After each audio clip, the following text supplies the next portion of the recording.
Jean-Michel, welcome to the show. Thank you. It's a pleasure to have you. I want to talk about Oxygène 3 in just a bit, but first I want to go back to that very first record back in 1976. If you don't know this record, it's a really important album in the history of electronic music, and unlike most important albums, it sold a lot of copies, you know?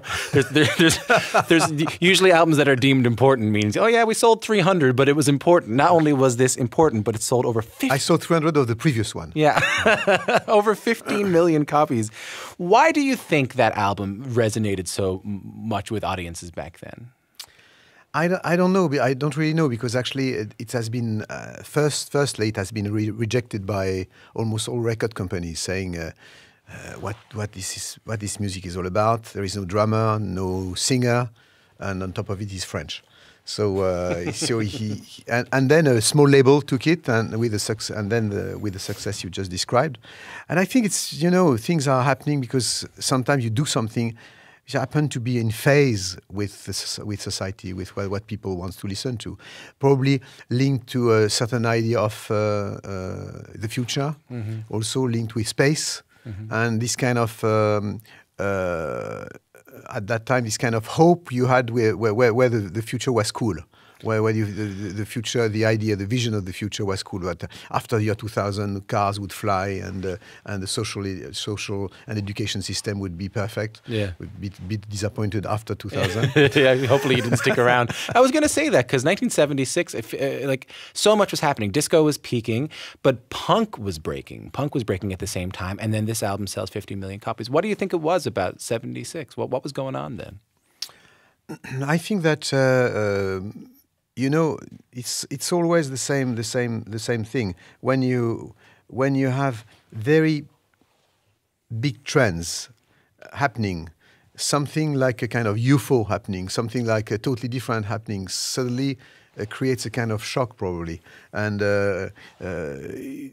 also it's also due to the fact that electronic music is not. I've always been convinced it's not a genre like punk, rock, or hip hop. It's something else. It's what do you mean? It's not. It means that I mean by this that it's not only a genre of music. It's a different way of approaching music composition by doing music not only with notes based on solfeggio, but with sounds and. I mean, grabbing a microphone, going outside, recording the sound of the wind, of the rain, of the street, and making music with it was totally different, a totally different approach. And I've always been convinced that one day or another it would become the major way, or the major genre then of not only of music but of music composition. Were you surprised at the time it did so well? Was that a shock to you? Absolutely, I think it was a total shock, and I couldn't believe it until one day I was working with my publisher in the Champs-Élysées in Paris, and we saw in a record shop Elton John going out from the record store with 10 copies of Oxygène. And I remember that my publisher said, I think it's going to be a hit. Well, it's been 40 years since that hit. It's been 40 years since you first released Oxygène. You're celebrating the moment with this new record, Oxygène 3. This is not the first time you've revisited the themes on that first record. You did it in 97 with Oxygène 7. But what were you hoping Oxygène 3 might add to the legacy of that first record? Okay, when I first did Oxygène for me was not like a series of songs with titles. Actually, Oxygène is the name of the album with part 1, 2, 3, 4, 5, 6, like chapters of a book. It's like a novel, yeah. That's right. Yeah. And then in those days, I said to myself, it could be cool to in my life to write some sequels of that, because I always love sequels in literature, in movies, in obviously TV, but it doesn't really exist in music. And I said it could be, taking the same actors or the same sounds or the same instruments and just putting them with a different script or different scenario. So in a sense, Oxygène 3 is season 3 of Oxygène. Let's listen to a little bit of it. This is Jean-Michel Jarre with a song called Part 17, Partie 7 off his latest album, Oxygène 3.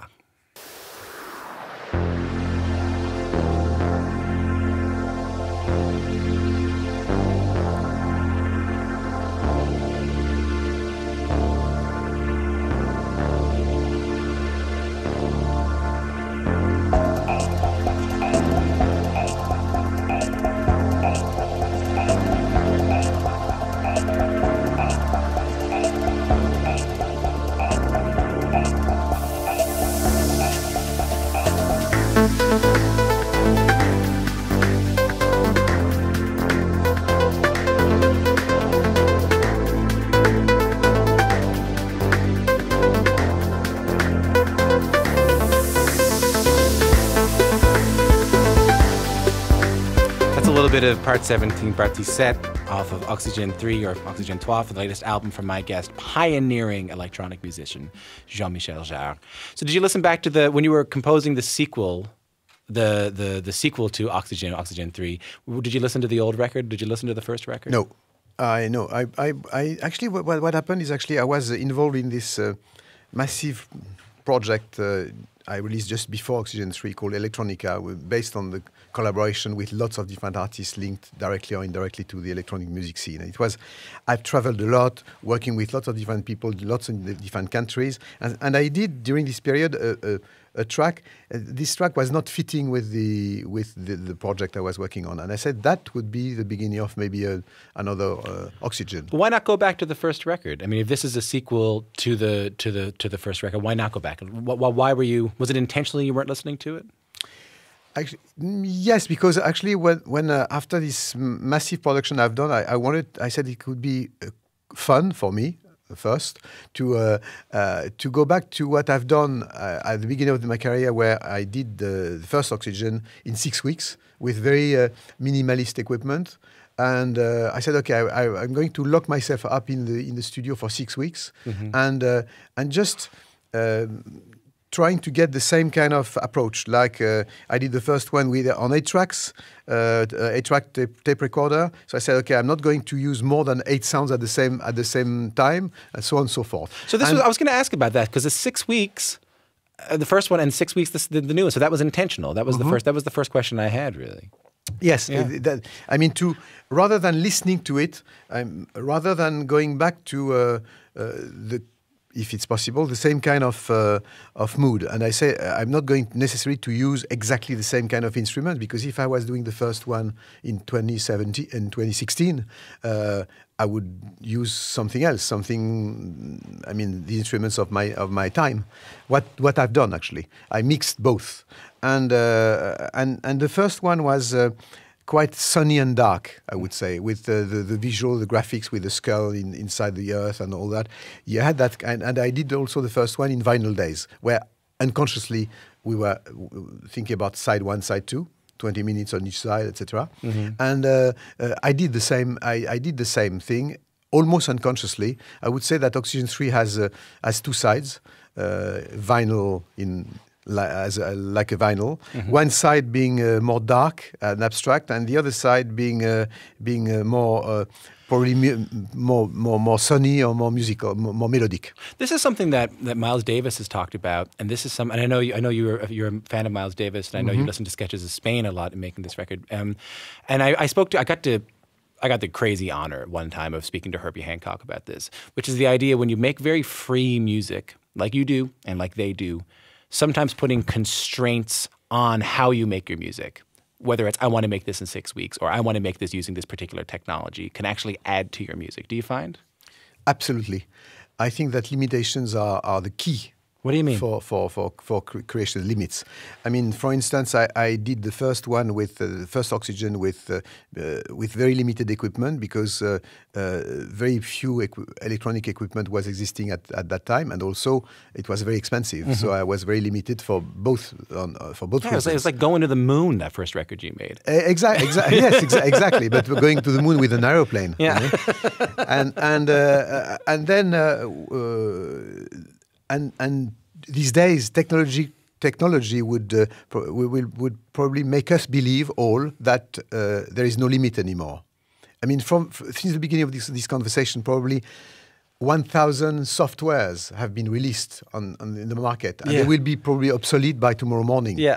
and then if the danger, the beauty is actually you have no limits in your choice, but the absolute risk and the absolute goal you have not to forget is, for a young beginner, that would be my only advice. It would be create your own limits, because it will be between this framework that you can be yourself. Right. And actually, it's very interesting. If you talk about Miles Davis was not the kind of virtuoso playing, able to play 1,000 notes in 1 second.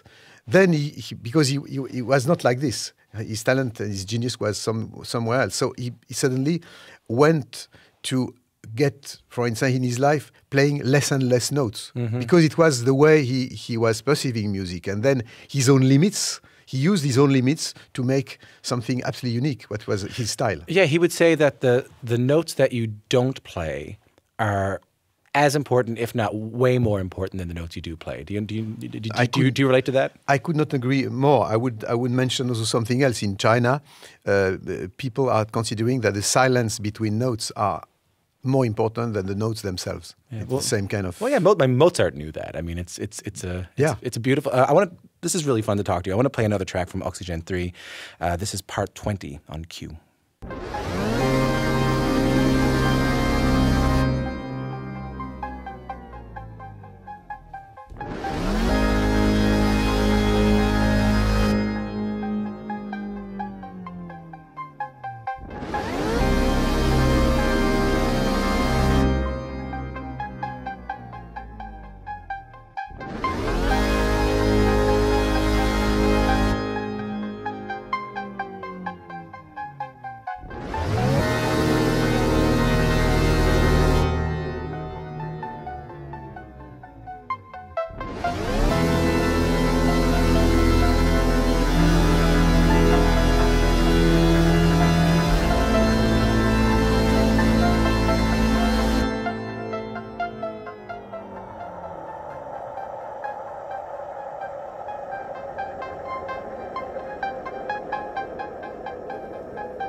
That's a really incredible piece of music.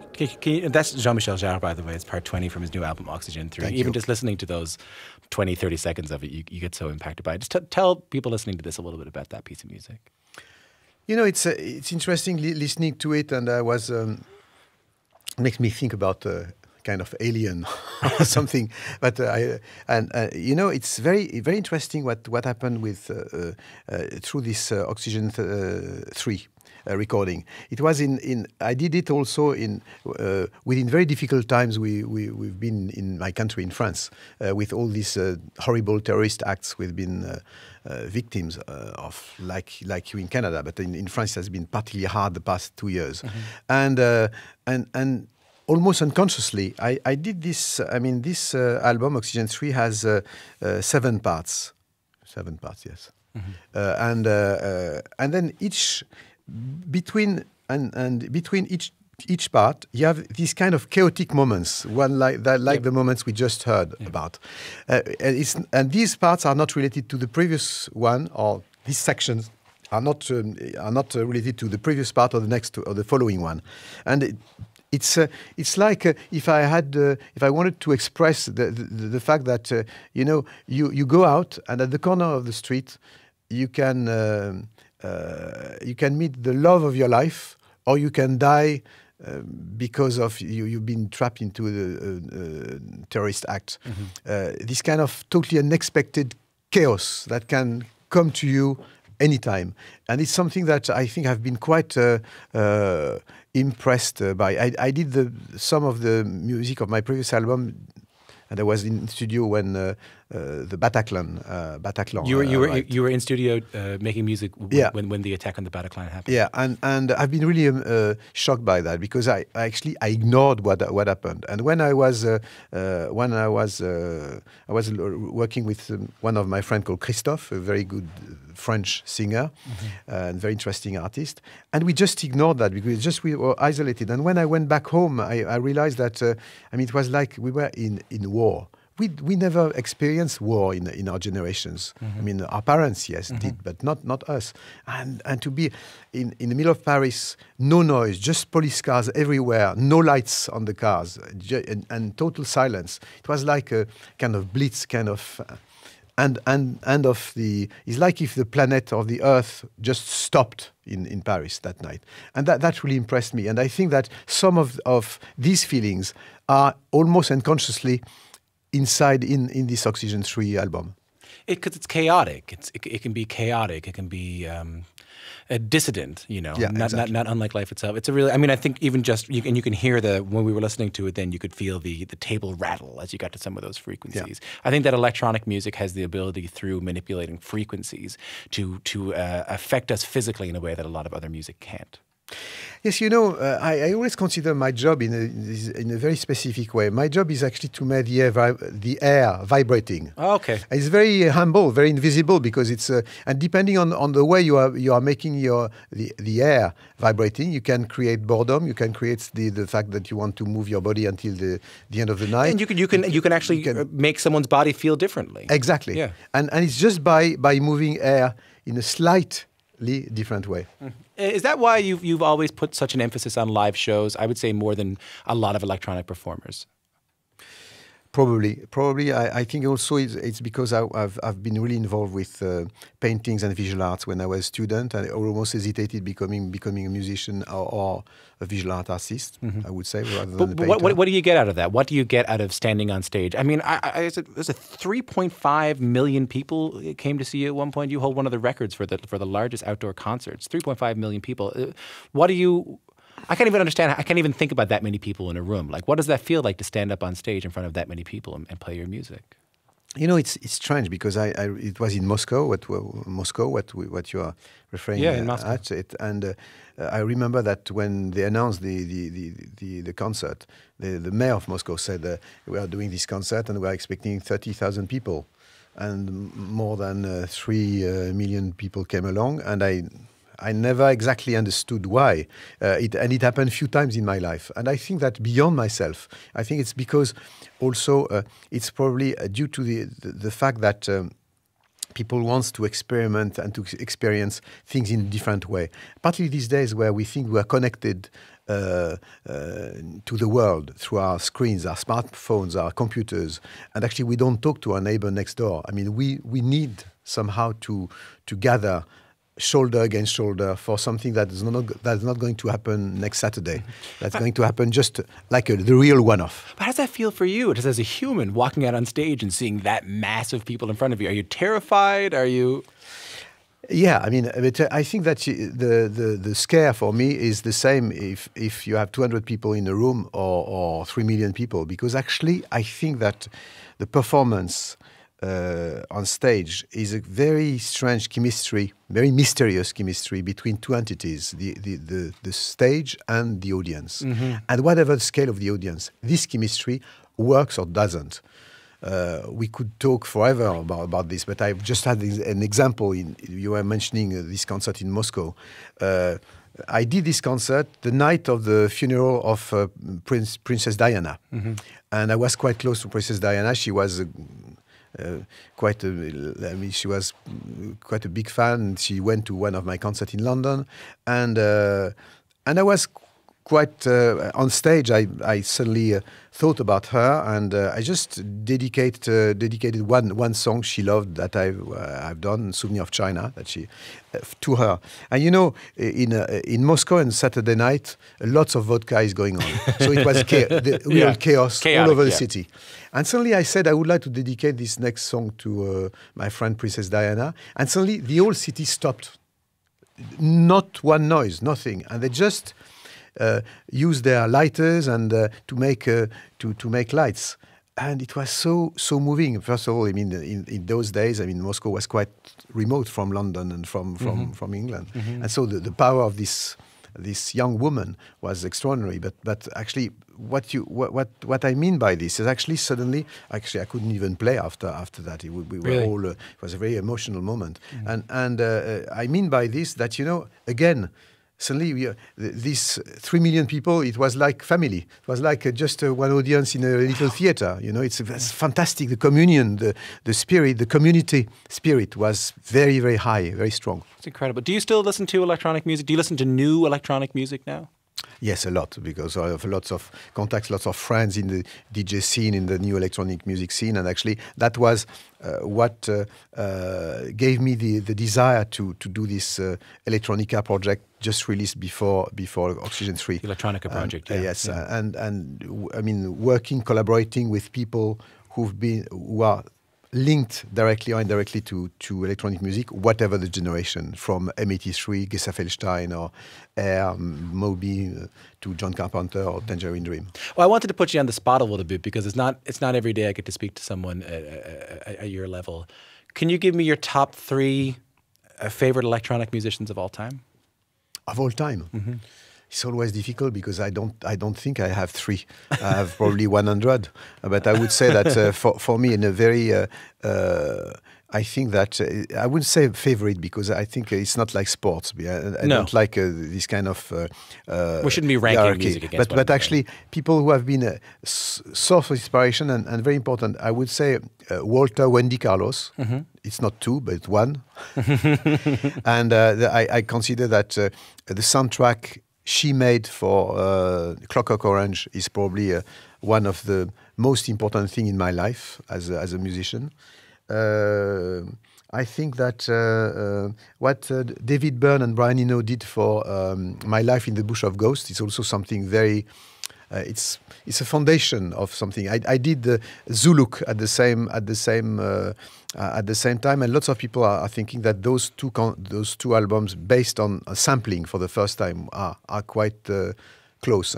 But anyway, I'm not talking about one of my albums. You asked me for 3, and I would say that I don't know, probably the first Chemical Brothers, maybe. Oh, really? Yeah, it's a later record. Yeah.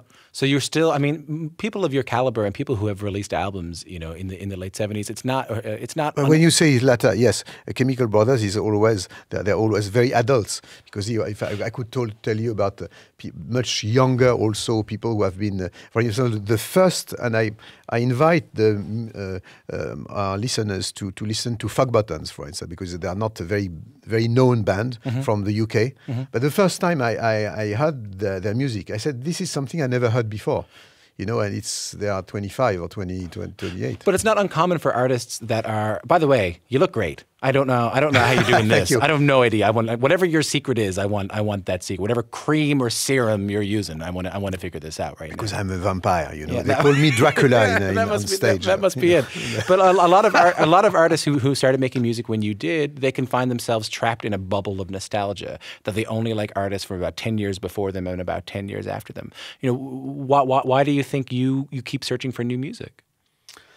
I don't know. I always thought that for me, music is like is from first of all an addiction, and also this kind of strange, quite uncomfortable obsession by trying to get the ideal piece of music that you would like to achieve. And each time, you think after every album for me, it's a strange mix between. Hope and frustration. The frustration that what I've done is not exactly what I wanted to achieve, and the hope that next time it will be better or less worse or whatever. It's like a soap, like a mirage in the desert, where you try to say, okay, I'm going to get this right, and as long as you're not happy, you go on. and I think that I would probably go on forever because I want to achieve it. Well, that leads me to my last question, because you've said that artists have a mixture of frustration and hope when it comes to the things that they create. Frustration that they could have done a better job, and hope that they'll do it better next time. I'm wondering, with the release of this album, Oxygène 3, which you said is a sequel in so many ways and a continuation of the legacy that you started in 1976. How are you feeling about this legacy right now? It's strange because more than ever, I just did a collaboration with Gorillaz, with Damon Albarn in the last Gorillaz album, and I realized during this, Damon came to my studio and we had a really good time, and I said it's strange because what I feel today is electronic music has in a sense has a legacy, and probably I'm part of this, but has a family and has a future, and this is still this kind of 3 very fundamental elements, which are quite unique in the history of music, that you have already a history, but there is this kind of family spirit you can find in festivals, you can find everywhere, and that there is also a future, not only because it's going to develop and so on and so forth, but also because it's also linked to a certain idea, a certain vision of future. I think, as we said at the beginning of this conversation, I mean, when I started Oxygène, it was with this kind of hope for the future, vision, probably also quite innocent, naive vision of the future we had in the 60s or the 70s. Yeah. And we lost that in the year 2000s. And I think it's coming back. It's coming back in literature. It's coming back in movies. When you see, when you watch movies such as Interstellar, and suddenly people in technology think people like Elon Musk, and you feel that there is now a time there where we want to explore space. And exploring space is not only technological; it's also spiritual, and also metaphysical. Yeah, also, there's an innate hope in that you want to explore. Exactly. And I think that electronic music is the soundtrack of what we're talking about. Jean-Michel Jarre, I can't begin to tell you how much fun this was to talk to you today. The same. Thank you. Jean-Michel Jarre is an electronic musician and composer and icon. His latest album is called Oxygène 3, Oxygène 3, and it's available now. Jean-Michel Jarre joined me in the Q studio.